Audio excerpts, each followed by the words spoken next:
guys, and welcome to the Mayhem Show with Mark May, episode number 25. Special guest, Michael Bergy.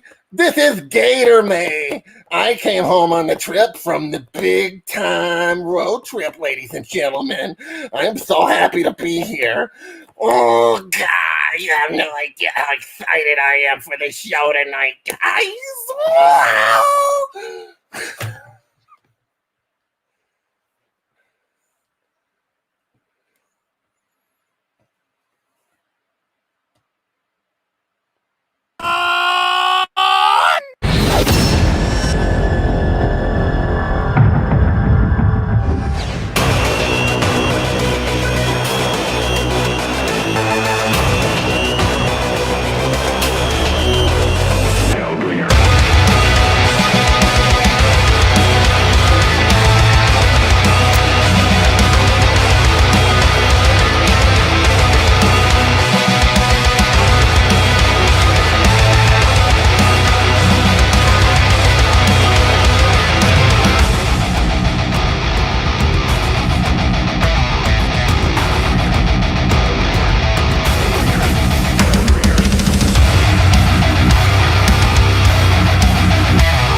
ladies and gentlemen, how is it going tonight? Episode 25 of the Mayhem Show. Long time no see, guys. I was on vacation last week. That's why you didn't see me last Wednesday. Gulf Shores, can't complain too much. Went home to see a little bit of the family on the beach. Got to see some fireworks in Texas. We went on 11 states in 11 days, guys. Sold Hellbringers books in 2 of the states, put Hellbringers books on an Alabama shelf and on a Texas shelf. We will be back in that area for Texas in Hurst for Cowtown Comic-Con at the end of the month, me and Adina. That'll be an awesome, awesome time, guys. Tonight, we aren't going to wait too long getting to Mr. Lewis Perry. Lewis, how you doing tonight, dude? How you doing, brother? What's going on? Nothing much, man. How you been? I am okay, defending the championship belt right here for you.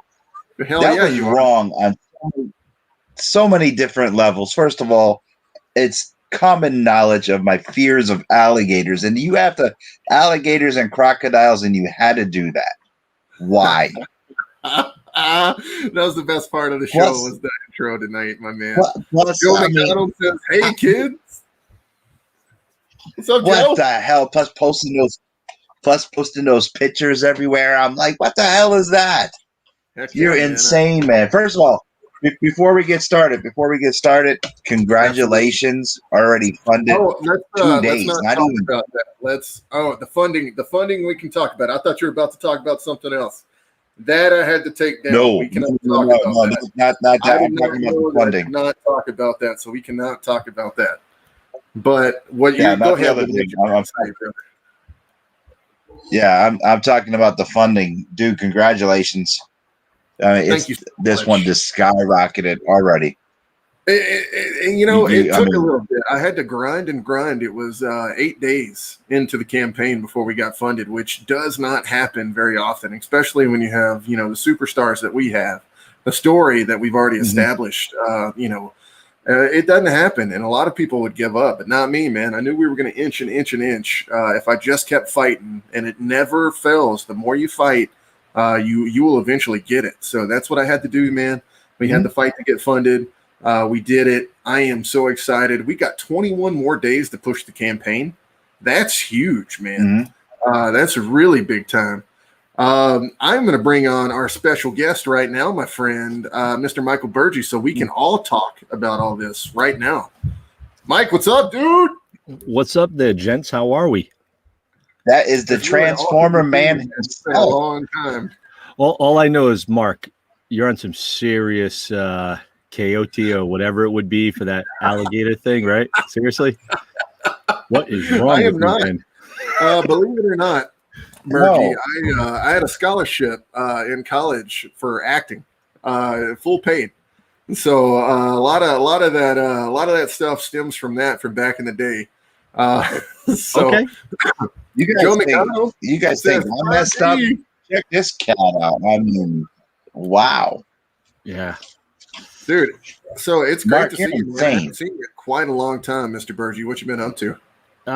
Work, and more work, man, is all I seem to do, Trying to catch up on everything going on, full-time job, trying to do little things here and there for behind the scenes at Comic-Con and trying to get some stuff going. Looking forward to it. And I haven't seen you since, November 2019. Yes. I think. It was Rhode Island. Long time ago, man. Feels like 10 years ago. Right? Yeah, it feels forever. Like the first 6 months of COVID was like 6 years, I think. Jesus. Yeah, it was. What have you? It was insane. Let me ask you a question. What have you been doing with your time during the COVID era? Trying to catch up on a lot of TV during that time last year. Caught up on a lot of TV shows. Did a little collecting in the background. Obviously, my collection has gotten a little bit more extensive. It's looking great. Ventured out to a few different things. Worked on me for a little bit, trying to get me right, the head right in the right space, and trying to get ready for the new year. That's about it. So I just want working GameStop. I want you to know, because you didn't get a chance to hear it from me in person, but I love you, brother. Thank you, man. I appreciate that. And I know how it feels. You know what I mean? So if you ever need to reach out to anybody, I'm right here for you. Thank you, man. I appreciate that. It means a lot. Yes, sir. Guys, if you don't know, if you're watching out there, Mr. Michael Bergy is the artist alley director for Colorado Springs Comic Con. He runs the whole show, really. I mean, looking around, seeing what's going on, this man is running around like a chicken with his head cut off pretty much the entire time. Bergy, you are probably the hardest working man in all of comic conventions from what I have seen in my time. And that has been 7 years now, believe it or not. But 7 years doing these conventions. I would agree. You are the hardest working man I have ever seen in Comic Cons.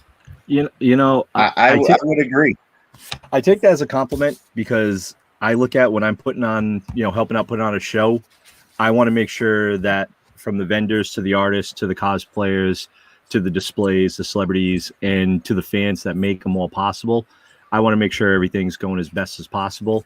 So that means I got to don a couple of different hats and help out in celebrity area, the artist alley, vendors, helping out with the medical teams, going out there, jumping in lines, helping people get into the show faster if their photo ops are, running quicker than or later or something. Whatever I can do to help out everyone and make the show a success, that means the most to me.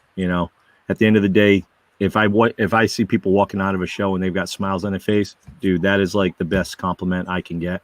And I think that's the best compliment any show can get. The less, I guess, like grimaces and the less, downtrodden faces, the better. It's really crazy because you guys know I don't mix words at all about people. If I like somebody, I like them. And if I don't, you're going to hear about that too. Mr. Michael Bergy. Mr. Michael Bergy has been one of the coolest guys I have ever met on the convention scene, period. And the fact, what you were just saying, it's so genuine to hear you say it when it comes out of your mouth, because that's exactly what you're doing. Like everything you said, and how you keep the show just going fluidly, you might be the MVP of Colorado Springs Comic Con. You know what I mean? And Rhode Island Comic Con. I take that as a compliment, but honestly, to tell you the truth, without the staff behind me and the volunteers that, bust their butt just as much as I do, and the other staff members that make it all possible, I can't do that show by myself. I can't do any show by myself, and I don't think anybody could do any show by themselves. So if it wasn't for the staff, from the people that do the car service to the flights to the hotels to everything, no show gets off the ground. I mean, it's a nice compliment to me, but I give shout outs to the Colorado Springs Comic-Con staff, volunteers, same thing to Rhode Island. They are what make it all go. I can't do it. I can't do it without them. So straight up. I think this is what makes me like you even more. We're giving you the MVP and you're giving it back to the entire staff, and they are an incredible staff. They really are. My first year at Colorado Springs Comic-Con, I was actually giving out metal cards to every one of the staff members for the art that I had on my metal cards. And the reason for that is because they literally were the best staff we had ever had. We had people walking up and asking us if we needed water, which as an artist who's been sitting there for 6 hours, not having a chance to do anything. Yeah, man, water's great. You know what I mean? Let's see. Thomas Filio says, "Hey gang, sounds like a cool con." It really is. Colorado Springs Comic Con is the best convention in Colorado, period. They take care of their artists the best. They take care of their guests the best. And number one and most important, guys, they take care of the fans the best. If you haven't got your tickets yet for Colorado Springs Comic Con, I'm a guest there. You're going to see these two beautiful gentlemen there as well. It's going to be a great time. Please come out and check it out. Joe McDonald says, make sure there are no gators in Lewis's room in Colorado. No, because now somebody's going to put Jamie up to putting a gator or something, and no. I hope she's not watching. I got just the thing that I brought. No, Lewis, I'm just saying, I'm good friends with the guy that does the hotels and the hotel staff there at Marriott. So I'm just saying. No, I'm just kidding. I'm messing with you. I would never do that to you, especially if I know you have an actual fear of it. No. You scared of gators, Lewis? No, really? Yeah, seriously. Rose knows. Jamie knows. Jamie laughs at me all the time. Yeah, no, alligators and crocodiles. No way, man. I don't do that. That's why I told you it's wrong on so many different levels. Why do you think I live up north where the air hurts my face? Because I don't have a gator climbing a fence to get to my backyard. Hell no. Yeah. Yeah.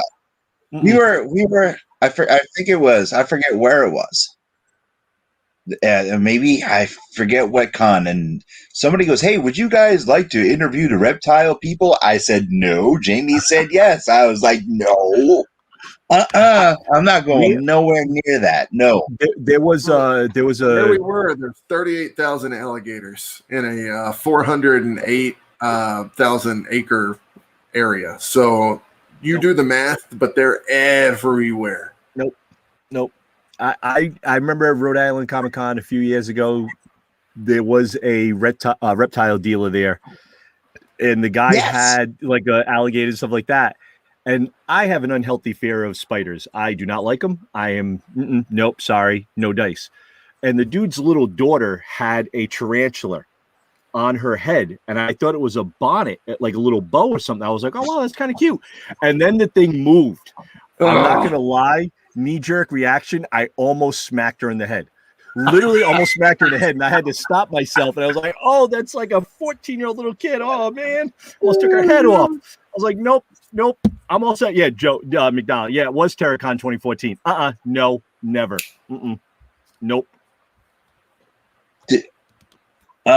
No way. I mean, in the crocodile or alligator, I don't care, whatever it is, they both look the same to me. I don't care. Oh, we could tape their mouth shut. That's even worse. No, to stop that. That's saying, just wrong. I don't know what you're doing. I'm sitting over here. I'm not doing anything, Lewis. It's not me. Yeah, the only good gator is a wallet. I'm just saying. That's just wrong. We watched that movie Crawl, and the whole time, Rose and I were watching Crawl because it was on like Prime, and the whole time my feet were on like the chair. Did you see that movie Crawl? It was about the hurricane that went through Florida and wrecked an alligator farm and all that. Oh man, I was done. My feet, I was like all like this and everything. No. Did you ever see that movie, Romancing the Stone? You ever see the movie Romancing the Stone? I remember at the end when he had the gator and he put his boot up on the ship. Yep, that's the only good gator for me. Sorry. Oh man, I was like, no. I was kind of a fan of Lake Placid myself. I'm just saying. Well, there was that Betty White in that too. She kept feeding the gator. Yes. Not to mention the thing ate a helicopter, for crying out loud, and a cow. No. You know? I don't mess with stuff like that. No. Okay, let's be scared of snakes. Did you hear about the 12-foot python and the loose in the mall today? There was a 12-foot python. Is that in Rhode Island? No, that definitely can't. No, Wolfie lives in Seattle. Oh, I was saying I would have heard about that at Providence Place Mall. Yeah. So gentlemen, in between the Gator talk here, we do have to take a quick commercial.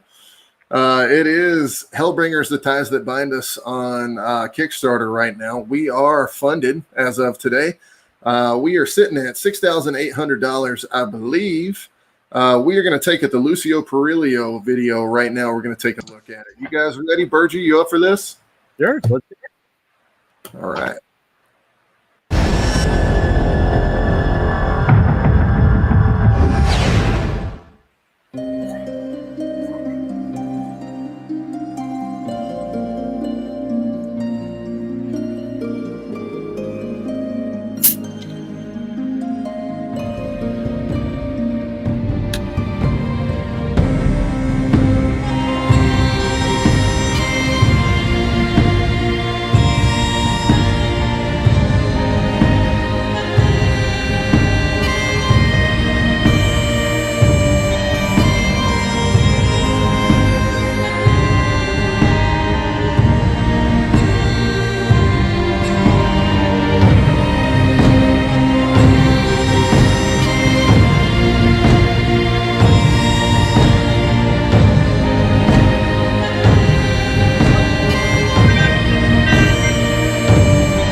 Hello there, everybody. This is Velvet Sky, and I'm here to remind you all to check out the hottest new comic of the summer called Hellbringers, The Ties That Bind Us. And I'll definitely be checking it out because if anybody knows how to bring the fire, it's me. It'll be launching on June 28th, and it's brought to you by the team of Ross, McLean, Ron, and Becky Rock. So make sure you check it out because it's going to be so hot. Oh yeah, baby. All right, guys. I cut the Lucio Perillo video a little short. That way we didn't have to watch it for 7 more minutes.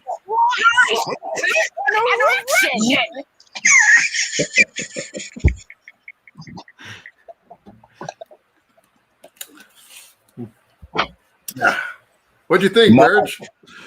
Looks good, man. Some seriously really nice artwork on that. That looks really cool. Yeah, I was really excited to get Lucio for that one. We also got Ali Garza, Aldeso Corona, who's on Spawn and X-Men right now. Huge covers, man. Kleber Souza Lima is a Zenoscope artist. Chris Madd does all sorts of stuff. And then Steph Wilson, who's one of our favorite peeps there is. We got one more video kind of like that we're going to show a little bit later. Bergy, I was going to ask you first, how did you get your start in the industry? What got you into all this?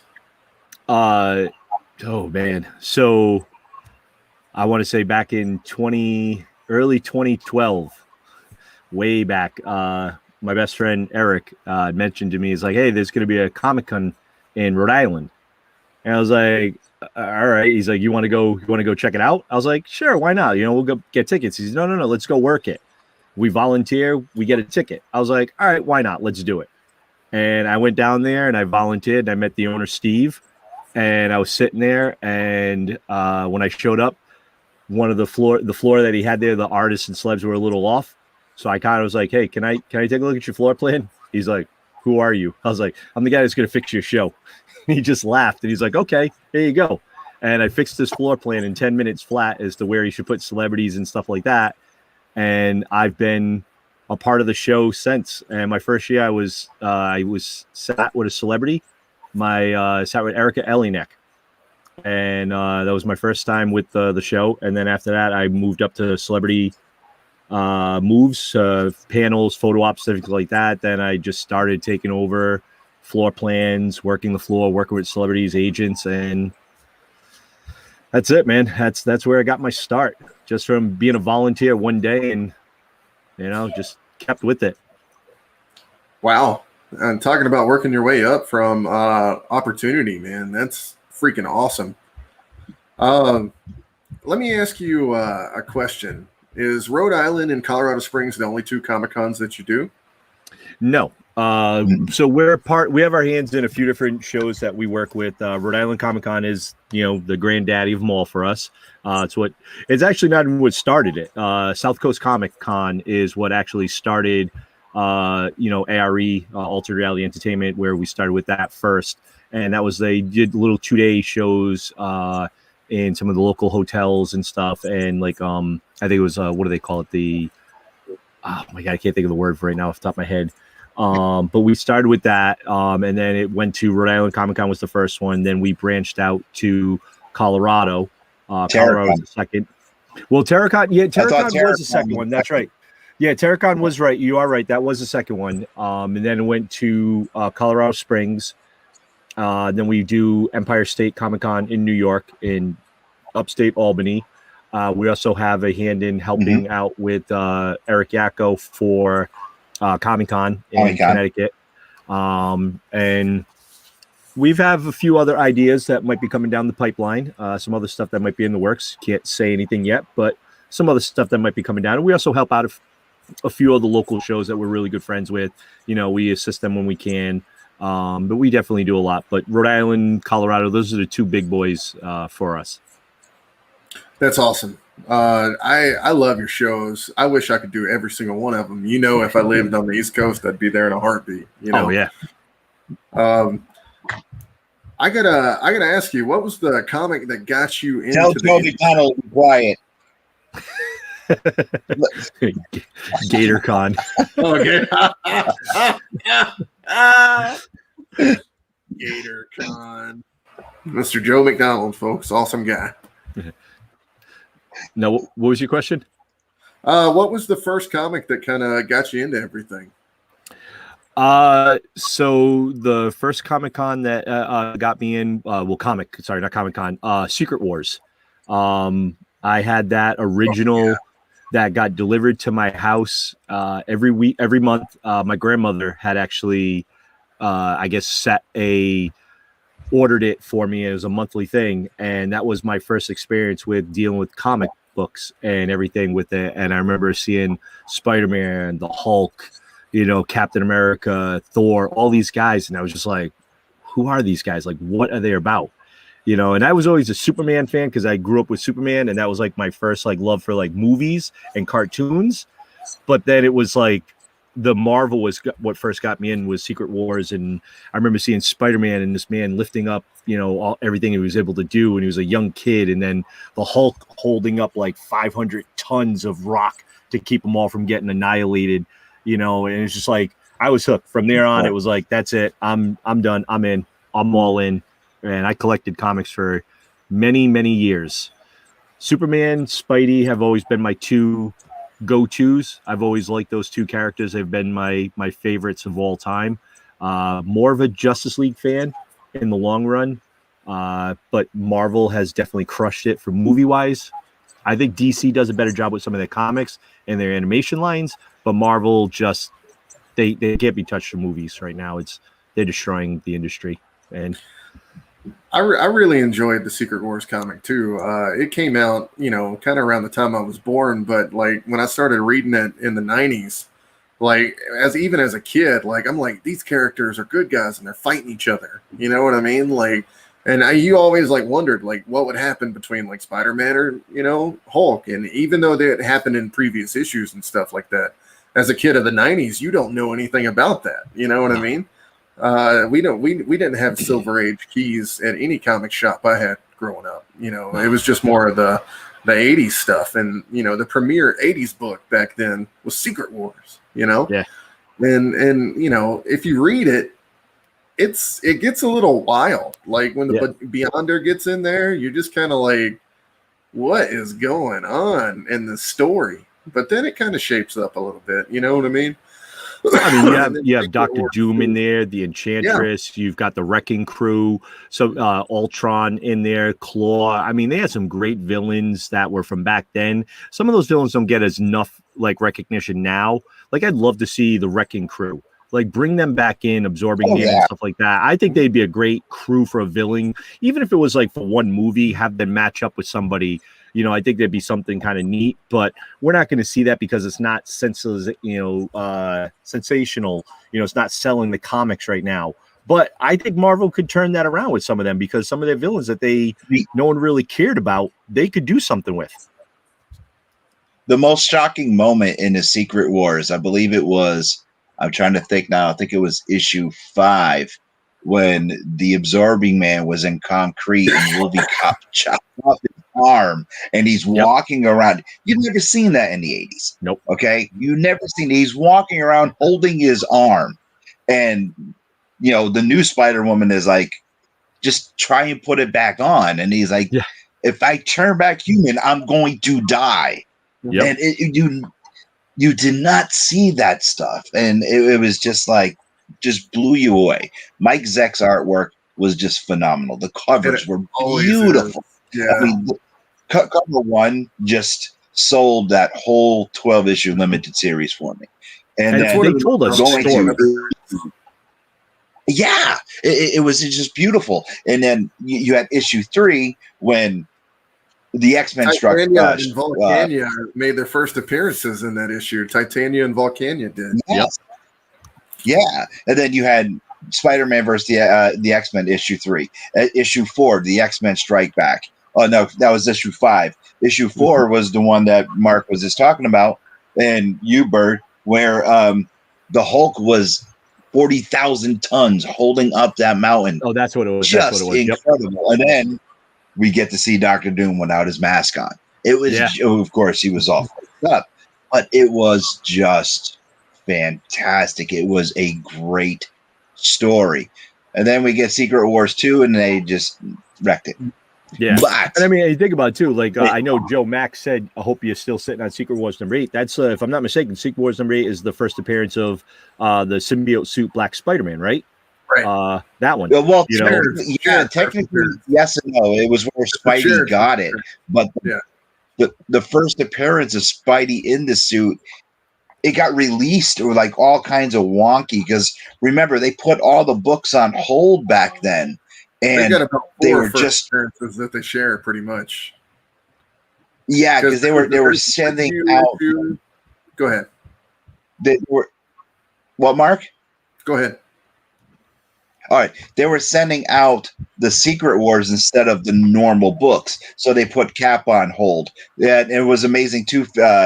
252, which was the first appearance of the Black Book, and then Secret Wars 8 came out because they put all the normal books on hold to release the Secret Wars books. So the continuity was, okay, we're going to hold these books back and just keep putting out the Secret Wars. But then things got wonky, and they're like, open the floodgates, and they started releasing books out.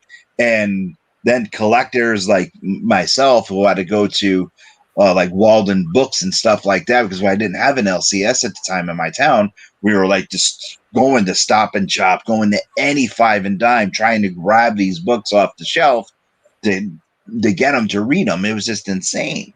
And the story was just amazing. That Doctor Doom Mike Zeck cover where he's on one knee is one of the greatest covers of all time for that series. Issue 10. I think it was issue 10. That is an amazing cover. I mean, you also had when the Wasp died in that miniseries. There were so many firsts in the Secret Wars.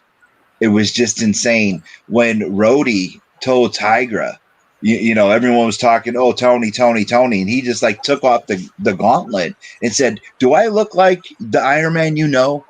And she was just like, whoa, taken back that there was, you know, an African American as Iron Man. She was like, oh, okay. You know, that was the first time anybody knew it was somebody else in that suit besides Tony Stark. It just it was phenomenal. If anyone asked me what they should read, and I just tell them, you know, I do recommend the Secret Wars. That's in my top 5 of what to go out there and get that trade paperback and read.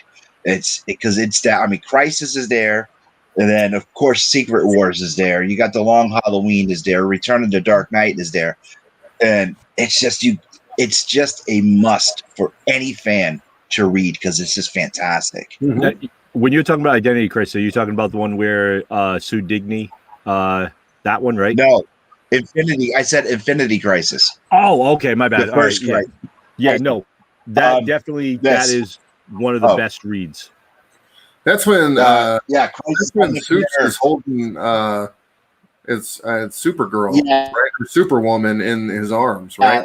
You guys can't see it. My autographed George Perez poster on the wall. Yes, issue 8. That was a great series. Oh yeah, definitely a great series. Hell yeah. Guys. Yeah, I recommend anyone to read that as well. I mean, what is your favorite series then? What would be your number 1, Lewis? I guess I've never asked you that as far as a run goes like that for a mini series. Ooh, my number 1 run, like for a mini series or mini series, because that's what all these are mini series. So, okay, as far as mini series, okay, the Shadow Wars from Hawkman, it was just amazing. I absolutely loved that. As far as miniseries, crap. There's so many that were like really cool. I don't know. I mean, now you got me talking about Secret Wars, Crisis on Infinite Earths. There's so many to choose from. Yeah, as far as story arcs, I mean, crap, you got the Mutant Massacre. That was just like, if you weren't an X-Men fan and then you started reading those books during the Mutant Massacre, you were friggin' hooked, man. I mean, that was just incredible. That was the time in the mid 80s to pick up any X-Men book, because that's when they let Wolverine loose, and that's where he started gaining his popularity right there, when he first donned that tan and brown outfit and just went absolutely berserk when the X-Men versus the Marauders. I would say definitely the Mutant Massacre. The Joe McDonald, Death in the Family, the original Death in the Family. Jim Aparo's artwork was just fantastic, and Batman co-cocking Superman. Superman has to roll with the punch, and Batman bruised every bone in his hand, and Superman just thought it's not broken, it's just bruised, because he used his X-ray vision. My all-time favorite miniseries is John Byrne's The Man of Steel. If they were ever to make the perfect Superman movie, page for page, word for word, it has to be that. That's what a Superman movie should be, is that story. John Byrne's The Man of Steel. That is perfect.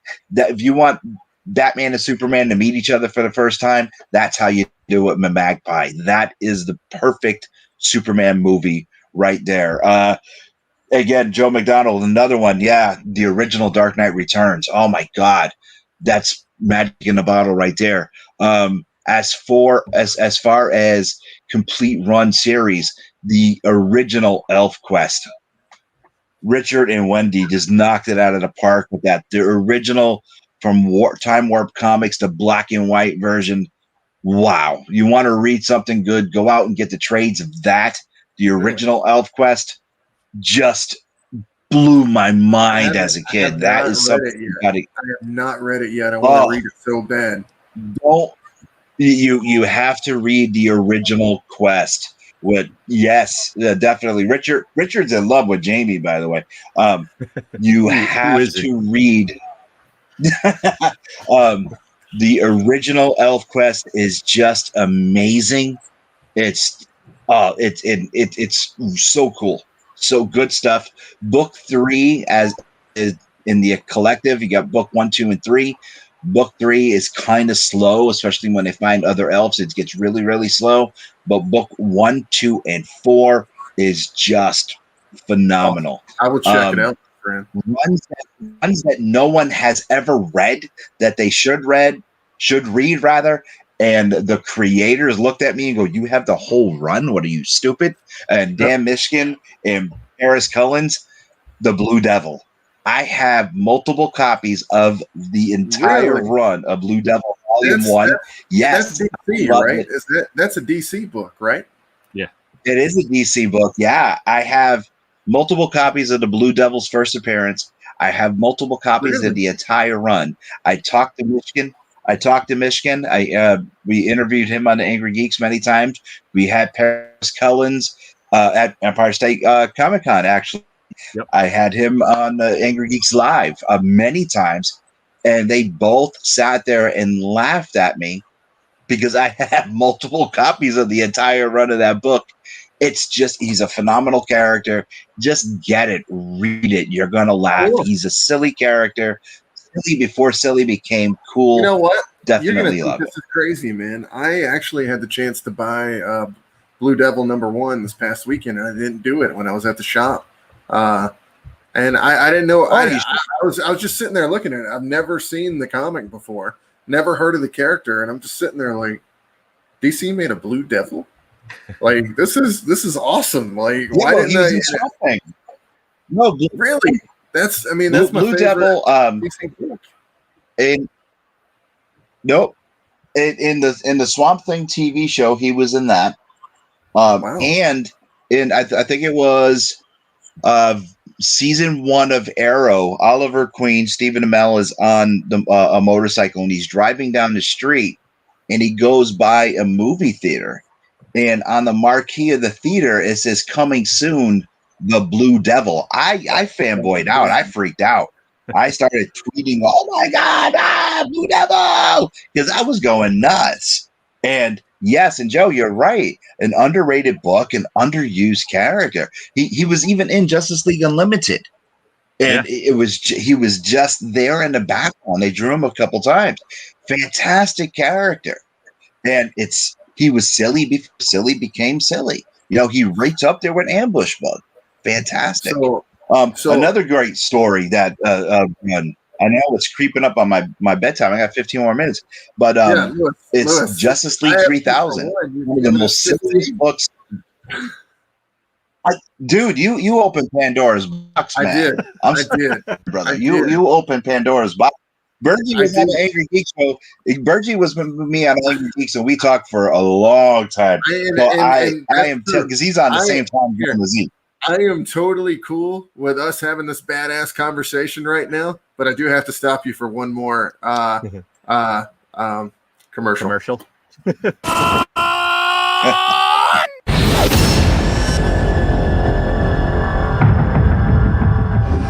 She seeks her husband, the devil.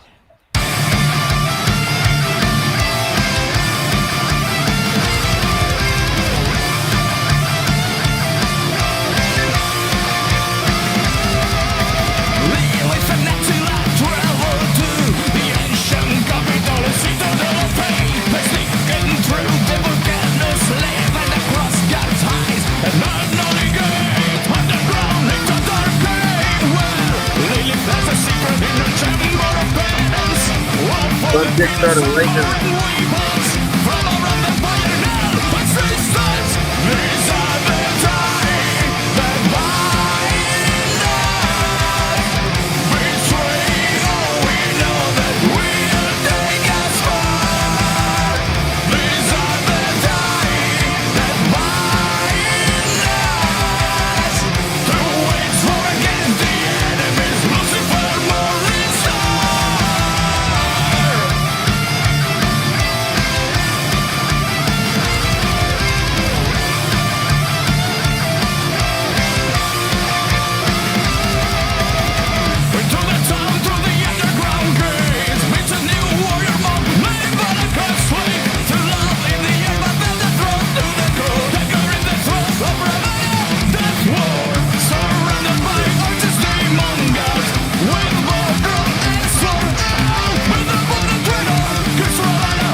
So, guys, I wrote that song, believe it or not. That was one of the first songs I'd ever written. That is The Hellbringers, The Ties That Bind Us by Eric Castiglia. So, awesome to have him on. I got one more cameo video to show y'all, and then we'll get right back to our Witlets banner. Greetings from California. It's the fallen angel, Christopher Daniels. Now, anyone that's followed my career knows that in addition to being a professional wrestler, I'm also a huge comic book fan. Now, usually I'm a Marvel guy, but I'm also very appreciative of the guys out there making their own comics, doing independent comics, doing it themselves. With that in mind, I want to talk to you today about Silent Mayhem Productions. They're the guys behind Hellbringers, the card game, and Hellbringers, Sacred Heart, and Dawn of the Devil. Now, the next chapter in the Hellbringers saga is coming out, and it's called The Ties That Bind Us. And the guys behind the series, the writer Mark May, artist Ron Charles Williams, colors by Becky Fuller, letters by McLean McGuire, and the cover art and the graphic design by Russ Cassidy. These are the guys that are bringing the next chapter to life. On June 28th, they've got a Kickstarter to help fund the next chapter of Hellbringers. So go to silentmayhemproductions.com. Keep in touch, keep involved with the Kickstarter coming up. And guys, I just want to tell you best of luck with the new chapter. Keep making great comic books, and I'll see you later. Guys, that was the Fallen Angel, Christopher Daniels, for a book about fallen angels and Hellbringers, The Ties That Bind Us. My favorite thing about that video is he knew all about me and us. We did not tell him that information for the card game and all the different books and stuff like that. That was really, really awesome for him to know all that. Joe McDonald says, bring on those wrestlers. I agree indeed. I think the people that can cut the best promos, which can also sell stuff, is, wrestlers. That's just, in my opinion, they are the greatest at doing it. I have a former wrestler here as my co-host, as a matter of fact. You'll never find a bad person, in my opinion, in that circle. So, guys, without any further ado, let's ask Mr. Bergy the big question. No, I got a couple minutes. Oh, okay. Oh, sorry. Okay. Louis. I thought you were going to tell me how to cut No. I thought you were going to tell me how to cut my promo now. No. Ask Bergy the question. Bergy, what's your favorite? No, I don't even have it yet. I got to think. No, you keep thinking. Louis. No, I got to let ask Bergy the question. Bergy, what is? Oh, I don't have to say. I can get it. Come to. What is your favorite place to eat on the road, my man? Oh man. Favorite convention food? Favorite convention food? Nachos. Straight up, man. It's simple. They can't screw it up. Nachos, it's nachos, cheese, some meat on it, lettuce, tomato, guac, little sour cream. You can't screw that up, hopefully. That and pizza. I think I like my two favorite things at conventions. Those are the two go-to. What's your favorite pizza place when you're on the road? Are you just going for quickest and easiest? I mean, if you're going quickest and easiest, Domino's, like that type of deal. Like that's always the quickest. That's what you like? You like Domino's? Out of all the pizza places in the world, Domino's you said quick and easy, man. Okay, quick sorry, and easy. Sorry. I said you could go quick and easy. Yeah, honestly, there was a place in Colorado. I don't remember the name of the place, but they delivered to our hotel at like midnight, 1:00 in the morning. And I wish I could remember the name of the place, but dude, they had a deep dish pizza and they had their wings. Oh God, they were heaven. Greasy as hell, but so good. I wish I could remember the name of the place. I remember Chris and a couple of the guys ordered it, and we were all out there. It was after one of the after parties, and we all were jonesing for food because the bar stopped serving at like 11. We had nothing to eat, and we didn't want to just ransack potato chips. And Chris was like, I'll order some pizzas. The hotel suggested this place. They ordered, oh man, some pizzas were just absolutely amazing. I could have had a few drinks in me, so it couldn't have mattered, but hey, it was really good. But yeah, there's a place all up here in Connecticut. I think it's called the Pizza King. And it's kind of in back roads. It's almost like on a lake, but they've got some pizza that is absolutely incredible. And they put all the toppings under the sauce and cheese. And dude, what I'm telling you, they make the pizza. It's almost like a deep dish pizza, but so good. And it's squared. So it's like a giant, large rectangle. Man, that sounds delicious. Pizza's so good. So good. That sounds amazing, man. Yeah. So, Lewis, what's your favorite place to eat on the road, man? Have we ever asked you at all?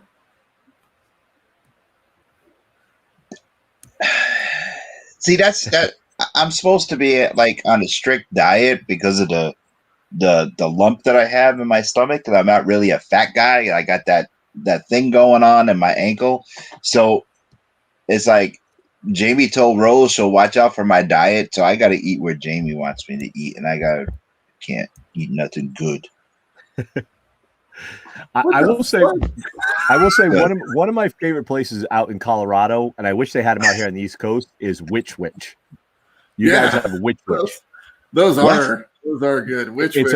It's Witch Witch. Think of Quiznos, but like on steroids. So good. Place is so good. I love that place. We eat there every time we go there. It's like the first place I go for food. Really? Is Witch Witch. Dude, wow. I love it. I don't know, man. I'm a simple guy. Yeah, you are. You said Domino's for pizza, so Well, so it's like me. I'll get the chicken salad. I'll get the Caesar salad, but I'll eat a big breakfast though, right? I mean, we went to this one place before the last RICC when I was on my scooter, and though I flipped it over so many times that weekend, as we all know. But we went out for breakfast because we have a plan, because we're always so busy. We're always on stage and we're always running around. So we'll eat a big breakfast, and I don't care what it is. I'm going to eat a big ass breakfast. And I got what was called the kitchen sink. And the kitchen sink had everything you can imagine. It had like so much bacon, sausage, ham. It was like an omelet that was like this. What? And it came with French toast and pancakes. Where's this? And Jamie found it somewhere near the convention center, like a little dive. And what's his name? Jonathan Glover. Lionel. Lionel Luther. Yeah, John Glover. There you go. He was there with us. He sat 2 tables down, and so I put ketchup on my eggs. I put ketchup on my French toast. Bergy heard this before, and I just and ate. And then I was good until later on that night. Way to ruin eggs. Yeah, I'll never eat French toast again. Ketchup goes on French toast. It goes on pancakes. It goes on eggs. Oh no! Yes, no. It's good. French fries, hamburgers. First I've heard of it. Nope. It's a New England thing. I swear to God, ketchup on their eggs. It's a New England thing, man. It really is. Yeah, no, you got to put the ketchup. Well, see, now if you make an egg sandwich, it's got to be ketchup and mayonnaise. Oh, I'm sick down. Oh, what is wrong with you? Yeah, Lewis, no more, man. Lewis, I feel like I need to have a crush or something. Like, no. Like, what? No. Stop. Yeah, you guys wonder why I have stomach problems. Mayo? Maybe that's why I got right? Look at Mayhem's. Mark's losing it over here. He's like, oh, I'm dying. Mayo on scrambled. Oh, God, no. Oh, mute his mic. He's not allowed to talk about breakfast anymore. He's killing me here. Well, here's the eggs thing. With mustard. That's Lewis has got the next 3 minutes because he's about to cut the finest promo in the entire world. Oh, crap. Talk about ketchup and eggs. He totally lost it. All right. You better wake up. Nah, crap. You better wake up. You better wake up. You better wake up real soon. Colorado Springs Comic Con, the Mark Mayhem Show, and the Angry Geeks are coming for you. Dig it. That's all I got. That was great, Lewis. I'm so happy that you were able to come on the show tonight and do that fantastic promo, Lewis. That was fantastic. Oh my God. Thanks, Lewis. I can't with him. I can't. I wish I could say this. You better not be doing this Friday. You guys have a fantastic rest of your night, because this is going to be the end of the show for you guys. I love you all, and thanks for coming to the Mayhem Show with Mark May for episode number 25. Who the fuck puts ketchup on their eggs? You freak. We'll see. I am Louis Perry. That's Mark May.